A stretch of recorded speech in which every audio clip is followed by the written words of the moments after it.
ఈరోజే అధిక జ్యేష్ఠమాస బుధవారం. ఈరోజు వినాయకుడికి సంబంధించిన ఈ కథను వింటే చాలు, మీరు చేపట్టే ప్రతి పనిలోనూ మీదే విజయం కలుగుతుంది. వినాయకుడిని విఘ్నాధిపతి అని కూడా పిలుస్తారు. ఎందుకంటే త్రిమూర్తుల నుంచి దేవుళ్లంతా ఆ బొజ్జ గణపయ్యను పూజించిన వాళ్లే. ఇక హిందువులు ఏ పని ప్రారంభించినా, ఏ కార్యక్రమాన్ని తలపెట్టినా ఎటువంటి విఘ్నాలు ఆటంకాలు లేకుండా కొనసాగాలని తొలి పూజను గణనాథునికే చేస్తారు. పార్వతీపుత్రుడి అనుగ్రహం పొందితే అన్ని కార్యాలు విజయవంతం అవుతాయని భక్తుల నమ్మకం.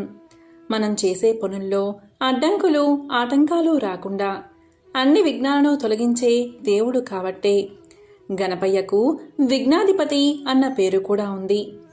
అయితే వినాయకుడి దంతం ఎలా విరిగింది, గణపతి ఏకదంతుడు ఎలా అయ్యాడు అనే దానికి అనేక ఆసక్తికరమైన పురాణ కథలు ప్రాచుర్యంలో ఉన్నాయి. గణపతి పురాణం ప్రకారం వినాయకుడు పరశురాముడి మధ్య యుద్ధం జరిగింది. పరశురాముడు శివుణ్ణి కలవడానికి వచ్చినప్పుడు లోపలికి వెళ్లడానికి వినాయకుడు అనుమతి ఇవ్వలేదు. దీంతో కోపం వచ్చిన పరశురాముడు లోపలికి వెళ్లనివ్వకపోతే తనతో యుద్ధం చెయ్యాలి అంటాడు. యుద్ధంలో తాను గెలిస్తే శివుణ్ణి కలవడానికి లోపలికి వెళ్లేందుకు అనుమతి ఇవ్వాలని చెబుతాడు. అందుకు సరే అన్న గణనాథుడు యుద్ధం చేయడానికి ఒప్పుకున్నాడు. ఇద్దరి మధ్య భీకర యుద్ధం జరుగుతుంది. ఆ సమయంలో పరశురాముడు గొడ్డలితో వినాయకుడిపై దాడి చేశాడు. ఆ గొడ్డలి గణేశుడి దంతాల్లో ఒకదానికి తగులుతుంది. దాంతో ఒక దంతం విరిగిపడిందట. అలా గణపతి దంతం విరిగిందని గణేశుడు ఏకదంతుడు అయ్యాడని చెబుతారు. మరో పురాణ కథ ప్రకారం లంబోదరుడి దంతం విరగడానికి కారణం పరశురాముడు కాదు, అతని సోదరుడు కార్తికేయుడట. ఇద్దరు సోదరులది పూర్తి భిన్నమైన స్వభావం. కార్తికేయుణ్ణి గణపయ్య చాలా ఇబ్బంది పెట్టాడట. ఒక పోరాటంలో కార్తికేయుడు బొజ్జ గణపయ్యకు గుణపాఠం చెప్పాలని నిర్ణయించుకున్నాడు. గణపతిని కొట్టడంతో దంతాల్లో ఒకటి విరిగిపోయిందని చెబుతూ ఉంటారు. మరో ఇతిహాసం ప్రకారం వేదవ్యాసుడు మహాభారతాన్ని రాయమని గణపతిని కోరినప్పుడు ఒక షరతు పెట్టాడట. తాను మహాభారతాన్ని చెప్పే క్రమంలో ఆపకుండా చెబుతూనే ఉంటానని, కాబట్టి వింటూ ఆపకుండా రాయమని అంటాడట. ఆ సమయంలో వినాయకుడు స్వయంగా తన దంతాల్లో ఒకదాన్ని విరిచి పెన్నులా తయారు చేశాడని, అందుకే ఏకదంతుడు అయ్యాడని అంటారు. మరో ఆసక్తికరమైన అంశం ఏంటి అంటే వినాయకుడి దంతం పడిన ప్రాంతం ఉందని, అక్కడ ఒక ఆలయం కూడా ఉందని చెబుతారు. ఛత్తీస్గఢ్లోని దంతేవాడ జిల్లాకు 13 కిలోమీటర్ల దూరంలో బర్సూర్లోని దోల్కల్ కొండలపై 100 సంవత్సరాల పురాతనమైన గణేశ విగ్రహం 3000 అడుగుల ఎత్తులో ఉంది. ఇది ప్రపంచంలోనే అరుదైన విగ్రహాల్లో ఒకటి. ఇతడిని దంతెవాడ రక్షకుడిగా పిలుస్తారు. పరశురాముడు గణేశుడికి జరిగిన యుద్ధంలో దంతం విరిగిన ప్రాంతం ఇదేనట. అందుకే దీన్ని దంతెవాడ అని పిలుస్తారు. దంతెవాడ జిల్లాలో కైలాస గుహ కూడా ఉందట. ఇక్కడే మధ్య యుద్ధం జరిగిందని చెబుతూ ఉంటారు. ఒకసారి కైలాసంలో పరమశివుడు కొలువుతీరి ఉన్నప్పుడు మహర్షులు, దేవతలు, మునులు వచ్చి పరమేశ్వరుని స్తుతిస్తూ ఆయన్ని సేవిస్తున్నారు. ఆ సమయంలో శివుడి తలపై సర్పరూపంలో ఆదిశేషుడు ఉన్నాడు. శేషుడు తన మనసులో, దేవతలందరూ మొక్కే శివుడి శిరస్సుపై నేను ఉన్నాను. నా గొప్ప ఎక్కువే కాబట్టి శివుడు నన్ను శిరస్సును ధరించాడు. అందరూ శివుడి పాదాల దగ్గర ఉంటే నేను శివుడి శిరస్సున ఉన్నాను అని అనుకున్నాడట. ఇలా అనుకోగానే గర్వంతో అహంకారం పెరిగింది. ఇక ఆదిశేషుడు మనసులో అనుకున్న ఈ మాటలన్నీ శివుడు గ్రహించాడు. ఎలాగైనా ఆదిశేషుడి గర్వాన్ని అణచాలి అనుకున్నాడు. వెంటనే తన శిరస్సుపై ఉన్న ఆదిశేషుణ్ణి తీసి నేలకేసి కొట్టాడు. దాంతో ఆదిశేషుడి ఒక్కో తల 10 ముక్కలైంది. వెంటనే ఆదిశేషుడికి తన తప్పు తెలిసి వచ్చింది. పశ్చాత్తాపంతో శివుడి పాదాలను ఆశ్రయించి తన్ని క్షమించమని వేడుకున్నాడు. కానీ ఆదిశేషుడు ఎంత వేడుకున్నా శివుడు అతనిని తిరిగి తన శిరస్సును ధరించలేదు. పూర్వపు స్థానాన్ని ఇవ్వలేదు. తనకు పట్టిన దుర్గతికి దుఃఖిస్తూ ఆదిశేషుడు కైలాసం నుంచి వెళ్ళిపోతూ ఉండగా నారద మహర్షి కనిపించి ఆదిశేషుడి దుఃఖానికి కారణమేమిటని అడుగుతాడు. అప్పుడు ఆదిశేషుడు జరిగిందంతా వివరిస్తాడు. అప్పుడు నారదుడు, తండ్రి ఆగ్రహించాలని వెళ్ళిపోతే ఎలా, ఆయన కుమారుడైన గణపతిని ఆశ్రయించు అని చెప్పి గణపతి షడక్షర మంత్రాన్ని జపించమని చెప్పి వెళ్ళిపోతాడు. ఇక నారదుడు సూచించినట్లుగా ఆదిశేషుడు గణపతి షడక్షర మంత్రాన్ని జపిస్తూ 1000 సంవత్సరాల పాటు కఠోర తపస్సు చేశాడు. అప్పుడు గణపతి ప్రత్యక్షమై, నీకు తిరిగి నా తండ్రి శిరస్సు మీద పూర్వపు స్థానాన్ని కల్పిస్తాను అని మాట ఇస్తాడు. ఇక ఇచ్చిన మాట ప్రకారం గణపతి తన తండ్రికి నచ్చచెప్పి ఆదిశేషుడికి పరమశివుని శిరస్సుపై పూర్వపు స్థానాన్ని కల్పిస్తాడు. అందుకు సంతోషించిన శేషుడు గణపతితో, స్వామి, నువ్వు కూడా నన్ను ధరించు అనగా వినాయకుడు దానికి ఇంకా సమయం ఉందిలే అని సమాధానం చెప్తాడు. ఈ క్రమంలోనే వినాయకుడు ఉండ్రాళ్ళు కుడుములు తిని పొట్ట విరిగినప్పుడు అతని పొట్టను పాముతో కట్టడం అనే అంశాన్ని వినాయక చవితి కథలో మనం చూస్తాం. ఈ సంఘటన జరిగినప్పుడు బ్రహ్మదేవుడు ఆదిశేషుణ్ణి పిలిచి, నువ్వు వినాయకుడి పొట్ట మరోసారి విరగకుండా పొట్టకు చుట్టుకుని ఉండు, భుజానికి యజ్ఞోపవీతంగా ఉండు అని ఆజ్ఞాపించాట. ఆనాటి నుంచి ఆదిశేషుడు వినాయకుడి శరీరం మీద ఒక ఆభరణంలా మారాడు. వినాయకుడు విఘ్నాలు తొలగించే దైవం. అందుకే ప్రతిరోజు వినాయకుడిని తప్పకుండా పూజించాలి. ముఖ్యంగా బుధవారం రోజు వినాయకుడి షోడశ నామాలు చదువుకుని చిన్న బెల్లం ముక్క నైవేద్యంగా సమర్పించండి. ఎలాంటి విఘ్నాలైనా తొలగిపోతాయి. ఓం శ్రీ మహాగణాధిపతయే నమః. గ్రహాలలో బుధవారం బుధుడిని పూజిస్తాం.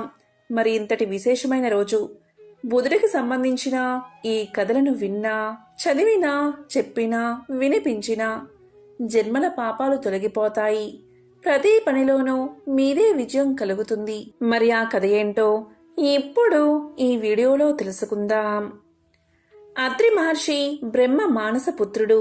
అత్రి మహర్షికి అనసూయ యందు బ్రహ్మ శివ కేశవాంశలతో చంద్రుడు, దుర్వాసుడు, దత్తాత్రేయుడు అనే 3 కుమారులు జన్మించారు.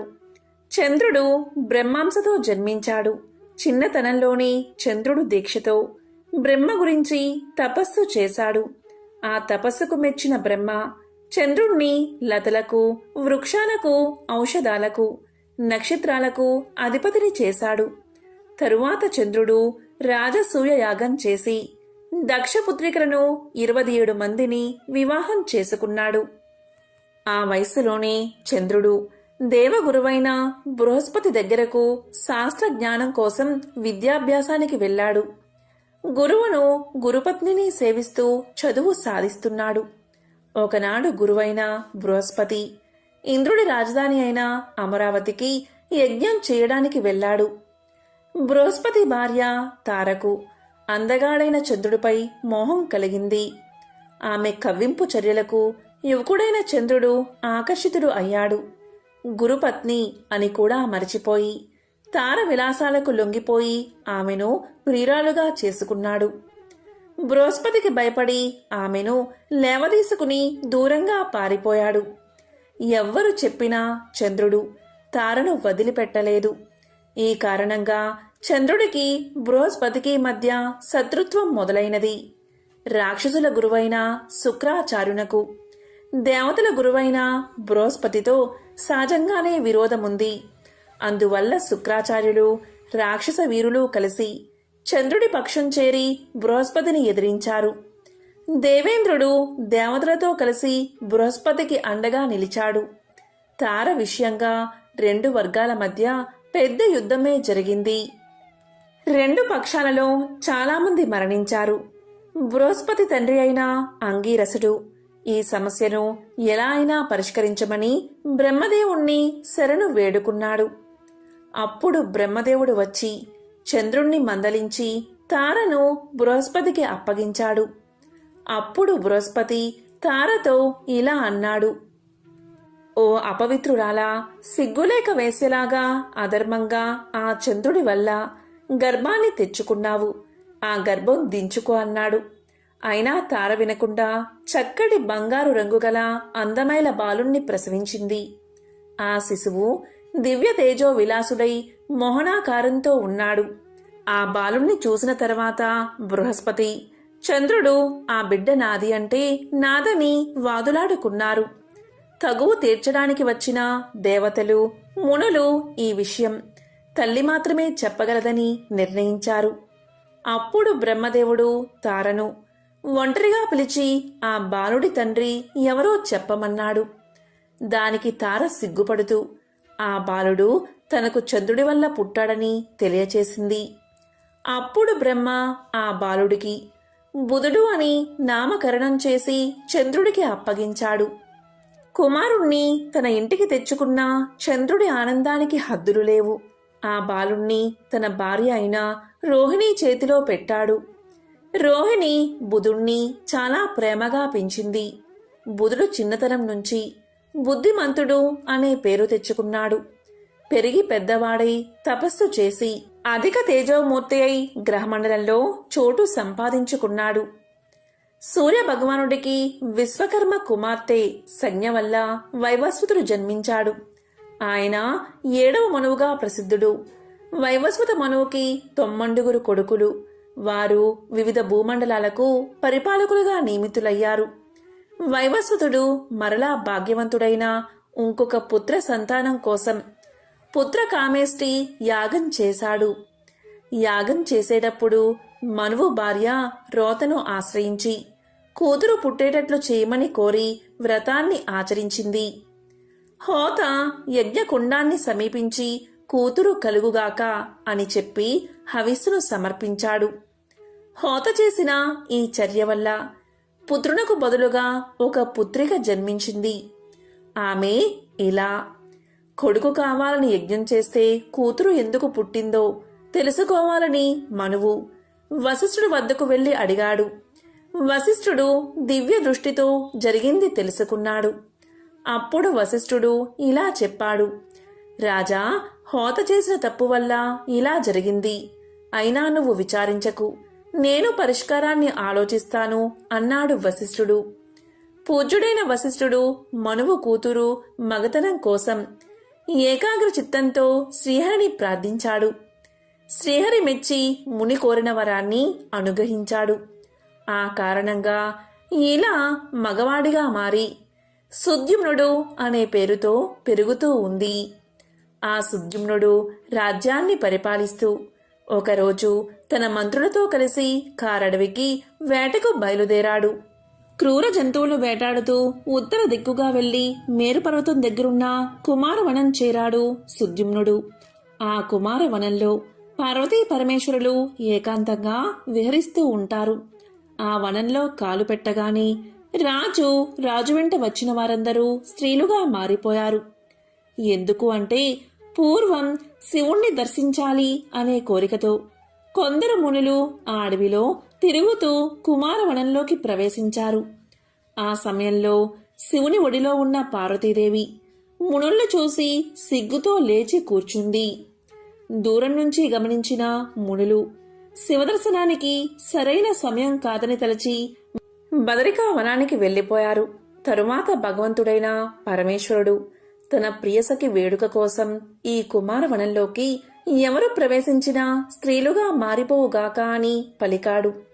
ఆ కారణంగాని సుద్యుమ్నుడు తిరిగి స్త్రీగా మారిపోయాడు. ఈ విధంగా రాజకాంత అయిన సుద్యుమ్నుడు తాను స్త్రీ విలాసాలు కనపరుస్తూ తన చెలికత్తెలతో కలిసి దైవవశాత్తు చంద్రుడి కొడుకైన బుధుడి ఆశ్రమాన్ని చేరి అక్కడ విహరించసాగింది. రాజకుమార్తె చంద్రుడి కొడుకును చూసింది. బుధుడు కూడా ఆమెను చూశాడు. ఆమె తన అందంతో శృంగార చేష్టలతో బుధుణ్ణి ఆకర్షించి వలచి వలపించి పరిణయం చేసుకుంది. ఆ బుధ ఇలా దంపతులకు పురూరవుడు జన్మించాడు. పురూరవుడు అందచందాలలో మన్మధుడికి జయంతుడికి సాటైనవాడు. ధైర్యవంతుడు, దానశీలి, సప్తద్వీపాలను తన అధీనంలో ఉంచుకుని ఆదర్శప్రాయంగా పరిపాలిస్తున్నాడు. ఊర్వశి ఒక అప్సర కన్య, ఇంద్రసభలో నర్తకి. ఒకసారి నారదుని ద్వారా పురూరవుని సౌందర్యం గురించి ఊర్వశి విన్నది. కొన్నాళ్ల తర్వాత ఊర్వశి శాపవశాత్తు భూలోకానికి రావాల్సి వచ్చింది.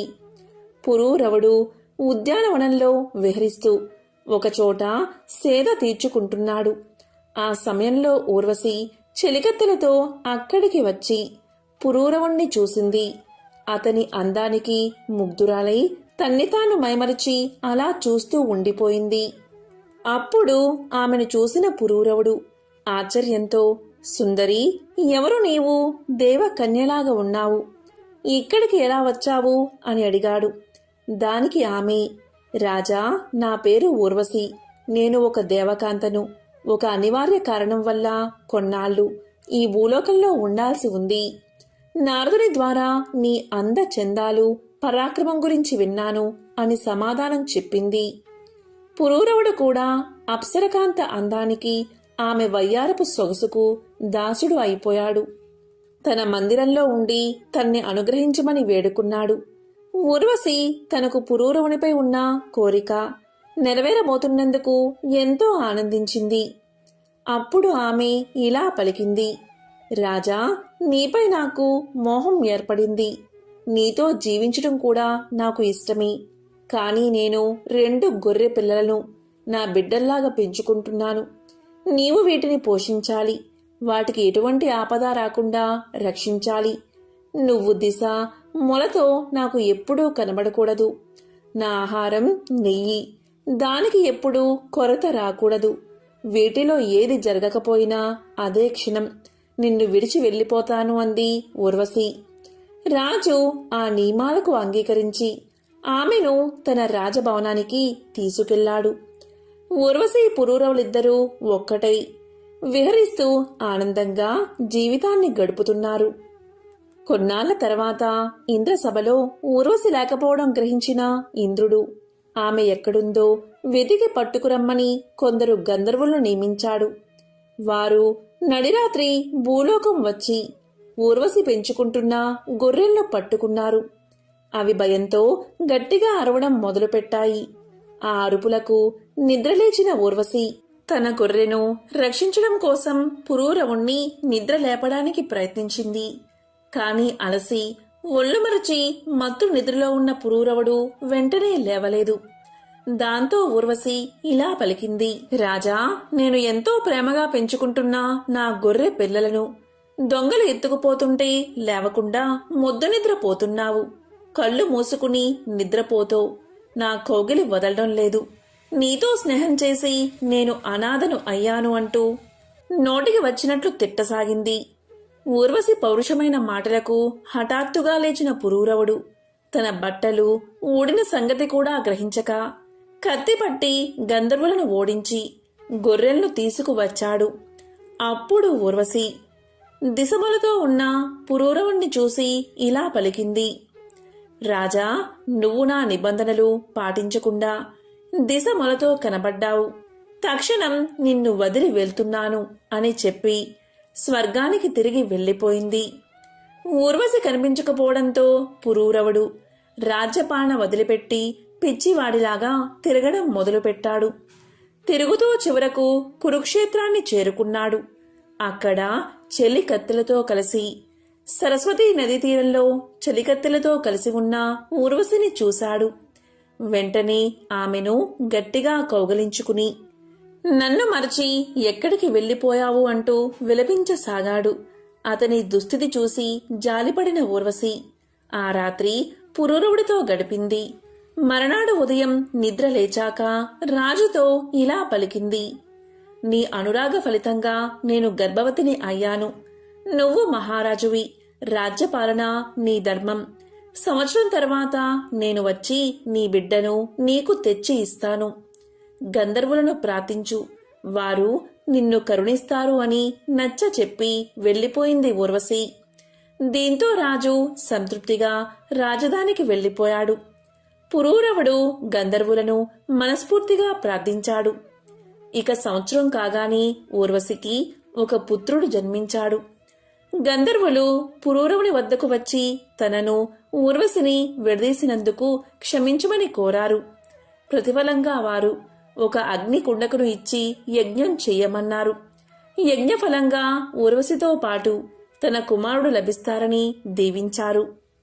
పురూరవుడు ఆ విధంగానే చేశాడు.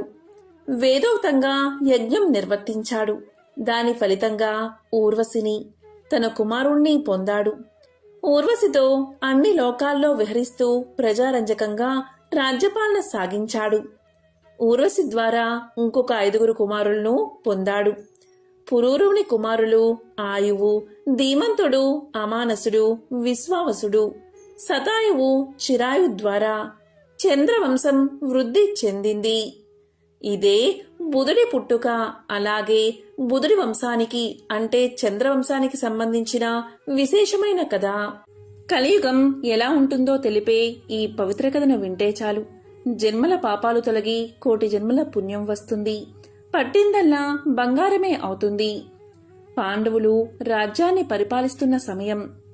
రాబోయే కలియుగం ఎలా ఉండబోతుందో, ఆ కలియుగంలో మానవులు ఎలా ప్రవర్తిస్తారో అనే విషయం తెలుసుకోవాలని కోరిక పాండవులకు కలిగింది. అప్పుడు పాండవులంతా కలిసి శ్రీకృష్ణుడి దగ్గరకు వెళ్లి వారి మనసులో ఉన్న కోరికను తెలియచేశారు. అప్పుడు శ్రీకృష్ణుడు పాండవులతో ఇలా అన్నాడు, నేను 5 బాణాలను అడవిలోకి వేస్తున్నాను. మీరందరూ అడవిలో ఒక్కొక్కరు ఒక్కో వైపు వెళ్లి 5 బాణాలు వెతికి తీసుకురండి. మీకు బాణం దగ్గర ఏదైనా కనబడితే వచ్చిన తర్వాత నాతో చెప్పండి. అప్పుడు నేను మీరు అడిగిన దానికి సమాధానం చెప్తాను అన్నాడు. అప్పుడు పాండవులంతా కూడా శ్రీకృష్ణుడికి నమస్కారం చేసి బాణాలు వెతుకుతూ అడవిలోకి బయలుదేరారు. ఆ 5గురు ఒక్కొక్కరు ఒక్కో దిశగా వెళ్లారు. మొదటగా ధర్మరాజుకు బాణం దొరుకుతుంది. ఆ బాణం దగ్గర ఒక ఆశ్చర్యకరమైన సంఘటన అతను చూస్తాడు. అతనికి ఒక ఏనుగు కనబడుతుంది. దానికి విచిత్రంగా 2 తొండాలు ఉంటాయి. దాన్ని చూసిన ధర్మరాజు ఎంతో ఆశ్చర్యపోతాడు. బాణం తీసుకుని తిరిగి కృష్ణుడి దగ్గరకు బయలుదేరతాడు. అర్జునుడికి కూడా బాణం దొరికింది. కాని ఇంతలోనే ఒక మధురగానం వినిపించి అటు తిరిగాడు అర్జునుడు.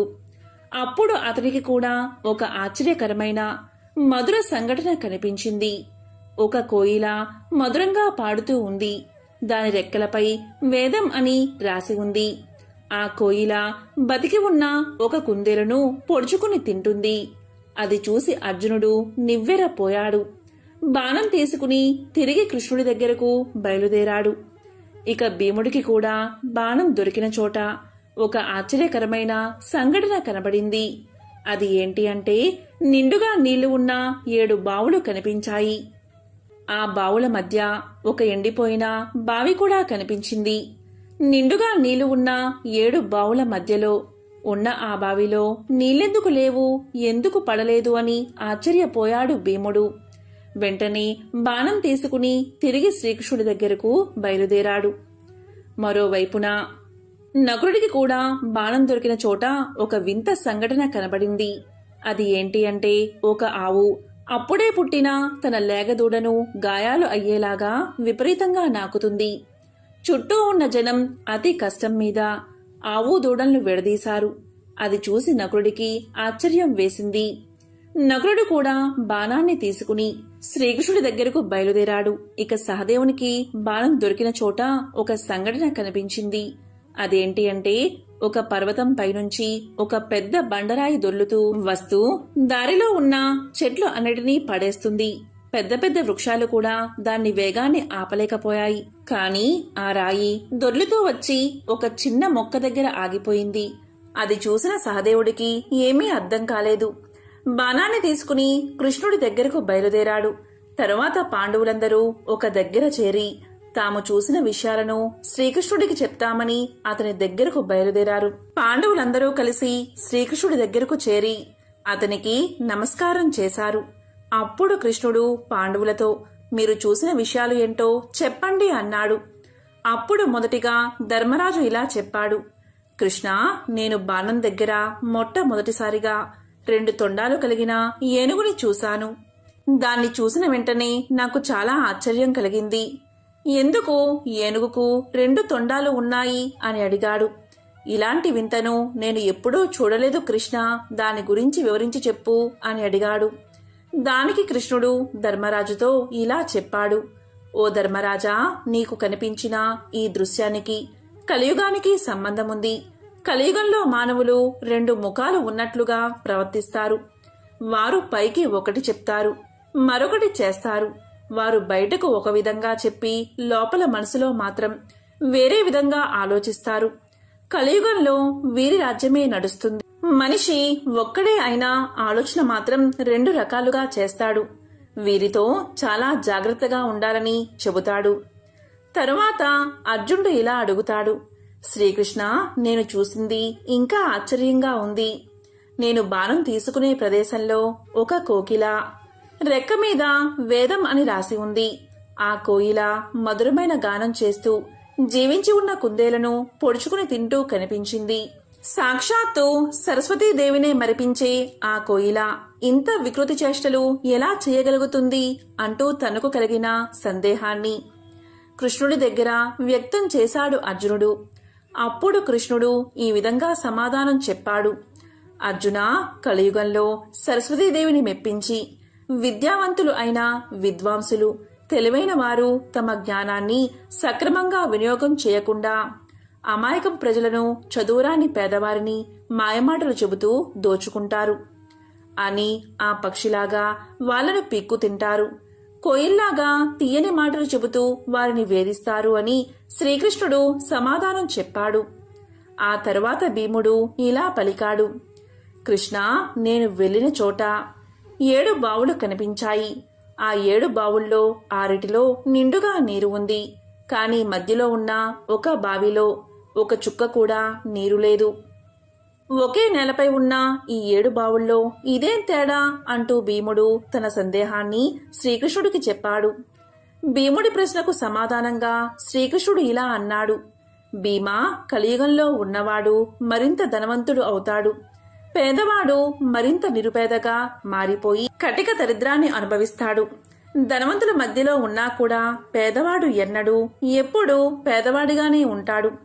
దానికి సంకేతమే ఈ బావులు అని శ్రీకృష్ణుడు సమాధానం చెప్పాడు.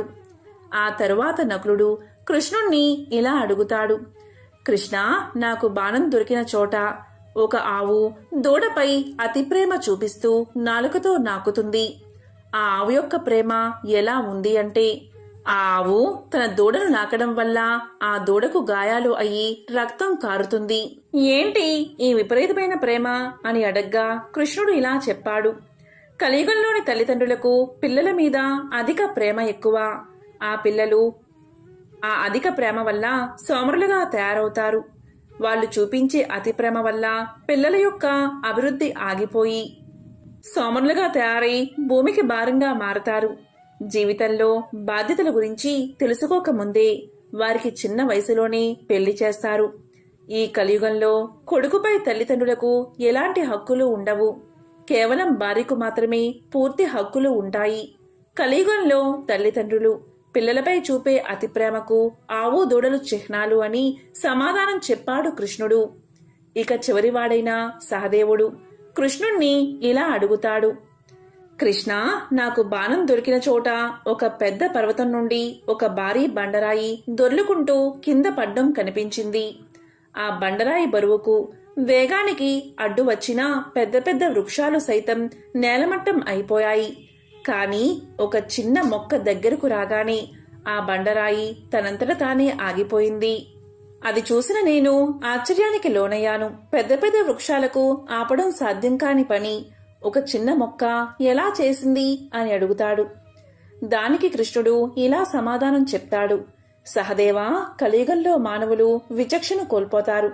తమ పతనానికి తామే కారణం అవుతారు. మహావృక్షాలు అంటే అతని అధికార బలం, ధనబలం ఇవేవి అతని పతనాన్ని ఆపలేవు. కాని చిన్న మొక్క వంటి భగవంతుడి నామస్మరణ మానవుడు వినాశనం కాకుండా ఎల్లప్పుడూ కాపాడుతుంది. దీనికి సంకేతమే నువ్వు చూసిన దృశ్యం అని వివరిస్తాడు. కలియుగంలో ఎవరైతే అధర్మాన్ని పాటిస్తారో వారు జాలి దయ లేకుండా అమాయకులను పీడించుకుంటూ తింటూ వాళ్ళు మాత్రమే సుఖంగా ఉంటారు. భగవంతుడిని నమ్మేవారి సంఖ్య గణనీయంగా తగ్గిపోతుంది. నాస్తికులు పుట్టగొడుగుల్లాగా పెరిగిపోతూ ఉంటారు. మనిషి ఆయుర్దాయం అనేది 60 సంవత్సరాలకు పడిపోతుంది.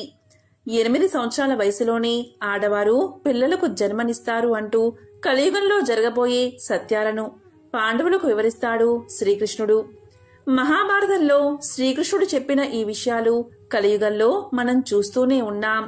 అందుకే మహాభారతాన్ని పంచమ వేదంగా చెప్తారు. మహాభారతంలో ఎన్నో జీవిత సత్యాలను తెలియచేసే విషయాలు కూడా ఉన్నాయి. పూర్వం మహాభారత అరణ్య పర్వంలో పాండవులు అరణ్యవాసుల్లో ఉన్నప్పుడు ఒక బ్రాహ్మణుడు పాండవుల వద్దకు వచ్చి ఇలా పలికాడు. చాలా కంగారు పడుతూ వచ్చి తాను అగ్నిని మదించే అరణి ఒక చెట్టు కొమ్మలో దాచరని అప్పుడే వచ్చిన ఒక దుప్పి ఆ కొమ్మను రాజు కోనందున అరణి దాని కొమ్ముల్లో చిక్కుకుందని, ఆ తరువాత దుప్పి పారిపోతే దానితో పాటే తన అరణి కూడా దాని కొమ్ముల్లో చిక్కుకుపోవడం వల్ల దానితో పాటే పోయిందని, అది ఒక అరణ్యంలోకి ప్రవేశించి తనకు కనిపించకుండా పోయిందని, ఆ అరణి లేకపోతే తాను నిత్యమూ చేసే అగ్నిహోత్రాది కార్యాలను చెయ్యలేనని, కనుక తనకు తన అరణిని వెతికి తెచ్చి ఇప్పించాలని ప్రార్థించాడు బ్రాహ్మణుడు. ఇక ధర్మరాజు తన తమ్ములతో కలిసి వాడి బాణాలు సంధిస్తూ బ్రాహ్మణుడు చెప్పిన దిక్కువైపు దుప్పిని వెతకడానికి బయలుదేరాడు. ఎన్ని బాణాలు వారు వేసినా ఒక్కటి దానికి తగిలిన జాడ కనిపించలేదు. అది అదృశ్యమైందని వారు భావించారు. తమ ప్రయత్నం విఫలమైందని బాధపడుతూ అలసట చెందడం వల్ల ఒక మర్రి చెట్టు నీడలో విశ్రమించారు. అప్పుడు నకులుడు ధర్మరాజుతో ఇలా పలికాడు. ఆర్యా, మీరు ఇంత ధర్మ తత్పరత కలవారు కదా, మన కష్టాలకు కారణం ఏమిటి అని ప్రశ్నించాడు. దానికి ధర్మరాజు నవ్వి, మన పూర్వజన్మ కర్మలే మన సుఖదుఖాలకు కారణమని పెద్దలు చెప్పారు అన్నాడు. అప్పుడు భీముడు కల్పించుకుని, ఆ రోజు పాంచాలని నిండు కొలువులోకి ఈడ్చుకుని వచ్చినప్పుడే కౌరవులందరినీ నేను చంపేసి ఉండాల్సింది, అలా చేయకపోవడం వల్లే మనకి కష్టాలు అన్నాడు. అర్జునుడు భీముడి కోపానికి వత్తాసు పలుకుతూ అహంకారం ఆవహించి సూత కుమారుడైన కర్ణుడు ఆ రోజు పలికిన కారు కూతల్ని విని పెరిగి పందిలాగా నేను ఊరుకోబట్టే ఈ బాధలు కష్టాలు అన్నాడు. ఇక సహదేవుడు ఇలా అన్నాడు. దుష్ట ద్యూతాన్ని మనతో ఆడించిన మాయావి శకుని నేను ఆ రోజే చంపి ఉండకపోవడమే మన కష్టాలకు కారణమన్నాడు. అన్నీ విన్న అజాత శత్రువు పాండవాగ్రేసరుడు ధర్మరాజు నకునితో అన్నదమ్ములైన మనం అందరం బాగా దాహంతో బాధపడుతున్నాం. దగ్గరలో ఎక్కడైనా నీరు ఉందేమో చూసి నువ్వు తాగి మాకు కూడా తీసుకురా అని ఆదేశించాడు. దీంతో నకులుడు అన్నగారి మాటకు బద్ధుడై వటవృక్షమెక్కి నీళ్లు ఎక్కడైనా దొరుకుతాయేమో అని పరిశీలించాడు. కొంత దూరంలో ఒక జలాశయం ఉందని తెలుసుకుని అన్నగారికి చెప్పాడు. అప్పుడు ధర్మరాజు నకులుణ్ణి అక్కడికి వెళ్లి దాహం తీర్చుకుని తమందరికీ వెంటనే మంచినీరు తేవలసిందిగా ఆజ్ఞాపించాడు. దీంతో నకులుడు జలాశయం చేరుకున్నాడు. అందులో దిగి నీళ్లు తాగాలని ప్రయత్నం చేశాడు. ఇంతలో ఒక గొంతు వినిపించింది. ఆ తడాకం తనదని, తాను అడిగే ప్రశ్నలకు సరైన జవాబులు చెబితేనే నీరు తాగనిస్తాను అంది ఆ గొంతు. నకులుడు ఆ మాటలు వినకుండా లోపలికి దిగి కొంచెం నీరు తాగాడు. వెంటనే స్పృహ కోల్పోయి నేలపై కూలబడ్డాడు. ఎంతసేపటికి నకులుడు రాకపోయేసరికి ధర్మరాజు సహదేవుణ్ణి పంపాడు. అతను వెళ్లి నకులుడి స్థితి గమనించి నీళ్లలోకి దిగాడు. అప్పుడు మళ్ళీ ఒక అశరీర భూతం గొంతు, ఈ తటాకం నాది, నేనడిగిన ప్రశ్నలకు సరైన జవాబు చెబితేనే నీళ్లు తాగనిస్తాను అని వినిపించింది. కాని అహంకారం ఆవేశం ఉన్న సహదేవుడు ఆ మాటలు లక్ష్యపెట్టక లోపలికి దిగి దాహం తాగి మూర్ఛపోయాడు. ఆ తరువాత అర్జున భీములు కూడా వచ్చి అలాగే మూర్ఛపోయారు. చివరికి ధర్మరాజే బయలుదేరి వచ్చాడు. ఆ కొలను దగ్గర మూర్ఛపడి ఉన్న సోదరుల్ని చూశాడు. ఇతరులు ఎవ్వరూ వచ్చిన జాడలేదని గ్రహించాడు. ఇది దుర్యోధన మాయ ఏమోని అనుకున్నాడు. సోదరుల ముఖాల్లో చైతన్యం తగ్గలేదు, చేతులు కాళ్ళల్లో శోభ తగ్గలేదు అని గమనించాడు. ఇంకా వెంటాడుతుందని విచారించాడు. తాను వీళ్లను వదిలి వెళ్లితే తల్లి కుంతీదేవికి ఏమని సమాధానం చెప్పుకోవాలా అని సందేహించాడు. దాహం విపరీతంగా ఉంది. దాంతో కొలంలోకి దిగాడు ధర్మరాజు. అప్పుడు అశరీర భూతం ఇదివరకులాగే హెచ్చరించి తన ప్రశ్నకు సరైన సమాధానాలు చెబితేనే ఉదక ప్రాప్తం అంది. అది తన కొలను అని, తాను ఒక కొంగ అని చెప్పాడు. ఇక ధర్మరాజు వినయంతో, మీరెవరో మహాపరాక్రమవంతులై ఉండాలి, లేకపోతే కుల పర్వతాలని ఢీకొన్నే నా సోదరులు ఇలా మూర్ఛపోరు. మీరెవరో, మీ కోరిక ఏమిటో నాకు సరిగ్గా చెప్పండి అన్నాడు. దానికి ఆ అదృశ్య గొంతు, ధర్మరాజా, నేను ఒక యక్షుడిని. నా వల్లే నీ సోదరులకు ఈ గతి పట్టింది అని చెప్పిన వెంటనే అక్కడ ప్రత్యక్షమయ్యాడు. అతను ఆజానుబాహుడు. అతని గర్జనకు అడవిలోని ప్రాణాలు వణికిపోయాయి. పరమ భయంకరంగా ఉన్నాడు. కాని ప్రశాంత గంభీర స్వరంతో ఇలా అన్నాడు: యుధిష్ఠిరా, నా అనుమతి లేకుండా నీ తమ్ముళ్ళు నీరు తాగి ఇలా అయిపోయారు. నువ్వు వివేకవంతుడివి కనుక దుస్సాహసం చెయ్యలేదు. నా అనుమతి కోసం ఎదురు చూస్తున్నావు. నా ప్రశ్నలకు తగిన సమాధానాలు చెప్పి అప్పుడు నీళ్లు తాగు అన్నాడు యక్షుడు. సరే అని ప్రశ్నలు వెయ్యవలసిందిగా ధర్మరాజు యక్షుణ్ణి కోరాడు. ఇప్పుడు ప్రశ్నలు, వాటికి ధర్మరాజు సమాధానాలు తెలుసుకుందాం. సూర్యుణ్ణి ఉదయింపచేసేవారు ఎవరు అని యక్షుడు అడగగా బ్రహ్మం అని ధర్మరాజు సమాధానం చెప్పాడు. సూర్యుని చుట్టూ తిరిగేవారెవరు అని యక్షుడు అడగగా దేవతలు అని సమాధానం చెప్పారు. మానవుడు దేనివల్ల మహత్తును పొందుతాడు అని యక్షుడు అడగగా తపస్సు అని ధర్మరాజు సమాధానం చెప్పాడు. ఆకాశం కంటే పొడవైంది ఏది అని యక్షుడు అడగగా తండ్రి అని సమాధానం చెప్పాడు ధర్మరాజు. భూమి కంటే భారమైంది ఏది అని యక్షుడు అడగగా జనని అని సమాధానం చెప్పాడు. గాలి కంటే వేగమైంది ఏది అని యక్షుడు అడగగా మనస్సు గాలి కంటే వేగమైందని ధర్మరాజు సమాధానం చెప్పాడు. మానవుడికి సజ్జనత్వం ఎలా వస్తుంది అని యక్షుడు అడగగా ధర్మరాజు ఇలా సమాధానం చెప్పాడు. ఇతరులు తన పట్ల ఏ పని చేస్తే, ఏ మాట మాట్లాడితే తన మనస్సుకు బాధ కలుగుతుందో తాను ఇతరుల పట్ల ఆ మాటలు మాట్లాడకుండా ఎవడు ఉంటాడో అట్టివాడికి సజ్జనత్వం వస్తుంది అని సమాధానం చెప్పాడు. నిద్రలో కూడా కన్ను మూయంది ఏది అని యక్షుడు అడగగా చేప అని ధర్మరాజు సమాధానం చెప్పాడు. జన్మించియు ప్రాణం లేనిది ఏది అని యక్షుడు అడగగా గుడ్డు అని సమాధానం చెప్పాడు ధర్మరాజు. రూపమున్నా హృదయం లేనిది ఏది అని యక్షుడు అడగగా రాయి అని సమాధానం చెప్పాడు ధర్మరాజు. ఎల్లప్పుడూ వేగం గలదేది అని యక్షుడు అడగగా నది అని సమాధానం చెప్పాడు. కీర్తికి ఆశ్రయం ఏది అని యక్షుడు అడగగా దానమని ధర్మరాజు సమాధానం చెప్పాడు. లాభాల్లో గొప్పది ఏది అని యక్షుడు అడగగా ఆరోగ్యమని సమాధానం చెప్పాడు. ఎల్లప్పుడూ తృప్తిగా పడి ఉండేది ఏది అని యక్షుడు అడగగా యాగకర్మ అని ధర్మరాజు సమాధానం చెప్పాడు.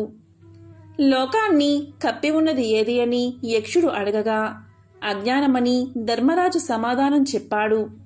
జ్ఞానమంటే ఏమిటి అని అడగగా మంచి చెడుల్ని గుర్తించగలగడం జ్ఞానమని సమాధానం చెప్పాడు. దయ అంటే ఏమిటి అని యక్షుడు అడగగా ప్రాణులంటిని సుఖం కోరడం దయ అని సమాధానం చెప్పాడు. ఇలా యక్షుడు ధర్మరాజును అనేక ప్రశ్నలు వేశాడు. అన్ని ప్రశ్నలకు ధర్మరాజు సరైన సమాధానం చెప్పాడు. ఆ సమాధానాలు విన్న యక్షుడు, నా ప్రశ్నలంటికి సరైన సమాధానాలు ఇచ్చావు. నాకు ఆశ్చర్యాన్ని కలిగించావు. నీ సోదరులలో ఒక్కరిని బతికిస్తాను. ఎవరిని జీవింప చెయ్యాలో నువ్వే చెప్పు అన్నాడు యక్షుడు. అప్పుడు ధర్మరాజు కొంచెంసేపు ఆలోచించి ఇలా చెప్పాడు. సుమున్నత బలశాలి అయిన నా సోదరుడు నకులుణ్ణి బతికించు మహానుభావా అని అన్నాడు. దానికి యక్షుడు, భీమార్జునులు అత్యంత ధైర్య సాహసవంతులు. వారిని బతికించమని కోరుకోకుండా నకులుణ్ణి ఎందుకు ఎంచుకున్నావు అని అడిగాడు. దానికి ధర్మరాజు, యక్షీశ్వర, మా తండ్రి పాండురాజు గారికి కుంతి, మాద్రి అని 2 భార్యలు. కుంతి తనయుల్లో నేను బతికే ఉన్నాను. మాద్రి తనయుల్లో ఒక్కరైనా జీవించాలి కదా అన్నాడు. అప్పుడు సంతోషించిన యక్షుడు, నీ ధర్మజ్ఞతకు మహా ఆనందంగా ఉంది. నీ సోదరులందరినీ పునర్జీవితుల్ని చేస్తాను అని చెప్పి వారందరికీ స్పృహ కల్పించాడు. దీంతో పరమానంద భరితుడైన ధర్మతనయుడు అంటే ధర్మరాజు ఇలా పలికాడు. నీవు యక్షుడివి కావు, నువ్వేదో దేవతవు. దీంట్లో సందేహం లేదు. నీ యథార్థ స్వరూపం నాకు చూపించు అని కోరాడు. దానికి యక్షుడు, నేను ధర్మదేవతను. సత్యం, శౌచం, దానం, తపం, సమం, దాంతి, కీర్తి, సమగ్ర పరిజ్ఞానం నా స్వరూపాలే. నా కుమారుడివైన నిన్ను చూడాలి అనే ఉద్దేశంతోనే ఈ కొలను చేరాను. నన్ను ఆశ్రయించిన వారెవరూ దుర్గతి పొందరు. నీ సాధువర్తనకు సంతోషించి ఇంకో వరం కూడా ప్రసాదిస్తున్నాను, కోరుకో అన్నాడు. దీంతో ధర్మరాజు అమిత ఆనందాన్ని పొంది భక్తితో ధర్మదేవతకు సాష్టాంగ నమస్కారం చేశాడు. ధర్మదేవ, ఆశ్రమ సమీపంలో ఉన్న ఒక బ్రాహ్మణుడి ఆరణిని జింక అపహరించుకు పారిపోయింది. దాన్ని ఆయనకు కర్మలోపం రాకుండా మళ్లీ ప్రసాదించాలి అని ప్రార్థించాడు. దీంతో ధర్మదేవత చాలా సంతోషించి ధర్మజుని మనోగతం ఎలాంటిదో తెలుసుకోవడానికే అలా కల్పిత జింకను సృష్టించాలని చెప్పి ఆజ్ఞని అనుగ్రహించాడు. ధర్మదేవతా కుమారుడైన ధర్మరాజుపై అపార కృపా కటాక్షాలతో ధర్మనందన, మీ 12 ఏళ్ల అరణ్యవాసం పూర్తయింది. 13వ ఏడు అజ్ఞాతవాసం. మీరు ఏం చెయ్యాలి? అజ్ఞాతవాస సమయంలో మీరందరూ ఏ రూపంలో ఉండాలి అని అనుకుంటారో అలాంటి రూపమే మీకు ఏర్పడుతుంది. మిమ్మల్ని ఎవరూ కొంచెం కూడా గుర్తుపట్టలేరు. ఇది మీకు వరంగా ఇస్తున్నాను. ఇంకేమైనా కోరిక ఉంటే నాకు తెలియచేయండి, నెరవేరుస్తా అన్నాడు. విజ్ఞుడైన ధర్మరాజు, నీ దర్శనంతో ధన్యుణ్ణి అయ్యాను. ఇంకేం కోరిక లేదు. నా మనసు క్రోధ, లోభ, మోహాది దుర్గుణాలకు ఎప్పుడూ దూరంగా ఉండి సదా ధర్మాచరణతో విలసిల్లేటట్లు అనుగ్రహించు అని వేడుకున్నాడు. ఆ వరాన్ని ఆనందంగా ప్రసాదించి ధర్మదేవత అదృశ్యం అయిపోయాడు. భీమార్జున, నకుల, సహదేవులు యథాస్థితికి వచ్చారు. అందరితో కలిసి ధర్మరాజు మళ్లీ ఆశ్రమానికి చేరుకున్నాడు. బ్రాహ్మణుడికి ఆరణిని అందజేసి ఆయన శుభాశిస్సులను పొంది ఆనందంగా సోదరుడితో గడిపాడు. బుధవారం రోజు ఎవరైతే ఈ కథను వింటారో లేక చెప్తారో అటువంటి వారి సమస్త దోషాలు తొలగిపోతాయి. జన్మల పాపాలు తొలగి కోటి జన్మల పుణ్యం కలుగుతుంది. సకల శుభాలు కలుగుతాయి.